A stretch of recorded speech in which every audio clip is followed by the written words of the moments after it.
Amigos, regresamos a Argumentos. Gracias por seguir en sintonía de este espacio a través de la señal de Globovisión. Nuestras cuentas en redes sociales a su disposición para que nos escriba y nos haga sus comentarios. Ahora recibimos a nuestro segundo invitado esta tarde, Víctor Manuel García, director de Infocifras y CEO de Seca Consultores. Bienvenido, Manuel. Hola, Llegaste Rosa. enérgico. Bienvenido a este ¿Cómo espacio. estás? Qué gusto estar contigo en este programa Argumento y con ustedes, gentiles oyentes. Bueno, Ya vamos muchas a estar gracias conversando con Rosa y todos ustedes. Gracias por aceptar la invitación y darnos tu mirada, además como analista también, seguidor del panorama político nacional. Conversábamos un poco en el corte y siguiendo también la misma línea que veníamos trazando dentro de nuestro programa de la necesidad del diálogo, de la necesidad de que los opuestos puedan sentarse, compartir los diferentes puntos de vista, pero el escenario que estamos viendo hoy en nuestro país es de posturas pues muy distintas. Vimos la marcha esta semana, un sector celebrando que ganó las elecciones del 28 de julio y otro sector diciendo pues que las actas son las que matan toda sentencia y que se debe respetar esa voluntad del pueblo venezolano. Hasta los momentos no ha sido publicada de forma oficial por el CNE los resultados colegio por colegio. Esto, bueno, sigue generando zozobra, sigue generando también un ambiente de incertidumbre en nuestro país. Rosa, nosotros en SECA Consultores Compañía Anónima ordenamos un estudio profundo de la situación política venezolana y arribamos a una conclusión. La conclusión es que tenemos 200 años de nuestra historia republicana metido en un toma y dame entre lo que antes eran los godos y los conservadores, que ahora se llaman de derecha y fascista, o le dicen de derecha y fascista, y lo que eran los liberales.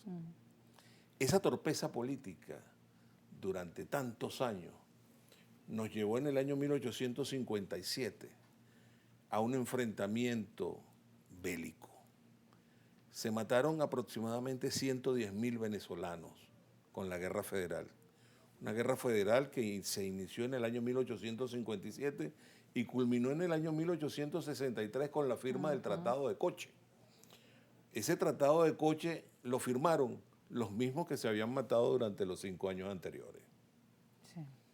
Ahora, esto comienza a raíz de la muerte del libertador Simón Bolívar. 1830 fallece el libertador, 1830 inicia el presidente José Antonio Páez, a quien llamaban godo, a quien llamaban conservador. Después lo sucede el doctor Vargas, José María Vargas, lo sucede Antonio Navarte, y entonces en el año 1842 termina esa hegemonía de lo que nosotros llamamos gobiernos conservadores, militares por supuesto, o tutelados por militares. Pero entonces inicia Antonio Guzmán Blanco y Antonio Leocadio Guzmán lo que se llama la estrategia renovadora y liberadora. Ahí nace el Partido Liberal y comienzan tal cual como estos enfrentamientos que hemos visto, diciéndose cosas, llamándose no por su nombre, sino poniéndole siempre epítetos y adjetivizando a cada uno de los autores políticos, hasta que llegó la Guerra Federal. Por eso se habla de la necesidad siempre de revisar nuestra historia para no repetir los errores del pasado y que lamentablemente pareciera que a veces vivimos en círculos y el daño que hizo la Guerra Federal en nuestro país, terrible, el tiempo de confrontación terrible. para nuestra economía, para el desarrollo, tiempos de estancamiento, porque eso es lo que finalmente ocurre. En ese momento teníamos una población de aproximadamente 1.200.000 habitantes y se mataron 110.000 venezolanos en la Guerra Federal. Ahora, ¿quién sensatamente, cuerdo, puede creer que eso es necesario que vuelva al país? Nada, eso hay que huirle. ¿Y cómo se le huye a eso? A través del diálogo, a través del acuerdo, a través de ponernos de acuerdo, o nos ponemos de acuerdo, hablamos, conversamos o nos matamos. Pero sigue ese enfrentamiento, siguen los discursos pues altisonantes, en tonos elevados, el otro sector es terrorista y el otro sector dice, bueno, que los otros son una red, una mafia, en fin, esa falta de reconocimiento del otro y de al menos escucharse o tratar de sentarse para buscar alguna solución. Incluso algunos analistas dijeron que el problema de Venezuela no se solventaba el 28 de julio a través de un proceso electoral, sino que era solo a través de la vía política y de la negociación para Claro, planificar antes de esas es elecciones así. un periodo de transición o de paz política, ganara quien ganara y que se respetaran esos resultados, que fueran abiertos, públicos, transparentes, todo lo que ya hemos conversado, ¿no? Afortunadamente hay dos factores que detienen que la sangre no llegue al río. El primer factor es que el grupo del radicalismo extremo, los que están buscando la protesta violenta, es muy poco. Es apenas un 2% de la población nacional. Por ahí yo te mandé unas Ahí gráficas tenemos tu estudio. donde debe estar eso, que es un estudio reciente, forma parte de toda esta ¿Qué cadena. fecha tiene este estudio de CECA Agosto, Consultores? Que ese es el agosto, llamado a las movilizaciones, convocatorias postelectorales y un análisis postelectorales. que realizas, ¿no? Así De es. hecho, en la semana, cuando vimos estas dos movilizaciones, no vimos mucha gente en ninguna de las marchas. Es decir, en líneas generales, por lo que pudimos ver en medios de comunicación y la presencia de reporteros, digamos, unas marchas no con grandes movilizaciones como en otros tiempos, que se movilizaba tanta gente Eso tiene su a razón favor o de en contra. ser, tiene su razón de ser. ¿Por qué? Porque el grueso de la población venezolana señala aceptar el resultado y seguir adelante. Eso es aproximadamente... El ¿dónde 2,8 está? lo veo ahí. No, no, no.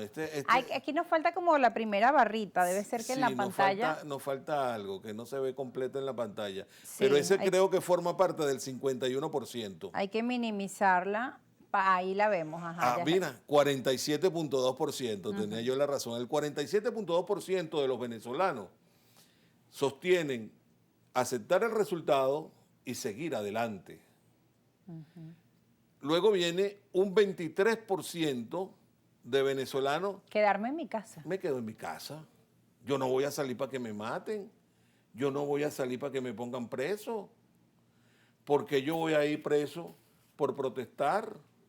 Además, porque yo voy a ir preso cuando los hijos de los líderes de la oposición que están llamando hasta el final están en Nueva York y están en otras partes del mundo. No, no, no, no. Ah, yo sí voy a ir preso. No, señor. Entonces la gente, el 23,7% opta por quedarse en su casa. Como una resignación pacífica, escribes allí en el estudio, prefiriendo evitar el conflicto o, bueno, un desenlace Un no 15,6%, fíjate, es favorecedor. más consciente, está dispuesto a protestar pacíficamente. Mientras que un porcentaje muy pequeño, el 2,8%, apoyaría las protestas violentas. Por eso te digo, por una parte, que es un pequeño y reducido grupo radical los que quieren las protestas violentas. Y por la otra parte, que es también importante decirlo y señalarlo, que gracias a Dios tenemos una Fuerza Armada monolítica, hegemónicamente monolítica, en torno a un liderazgo que es el del general Vladimir Padrino López.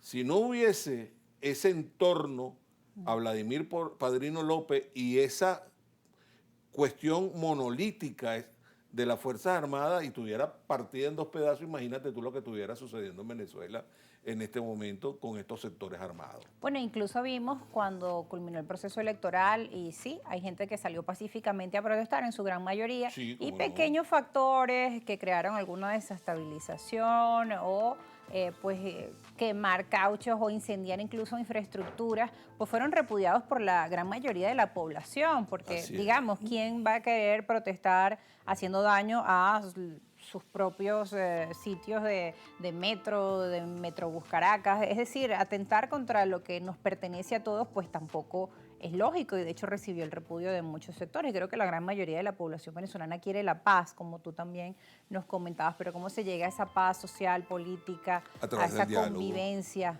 De eso seguiremos hablando. Claro que sí. Al regreso de la pausa, no se aparten.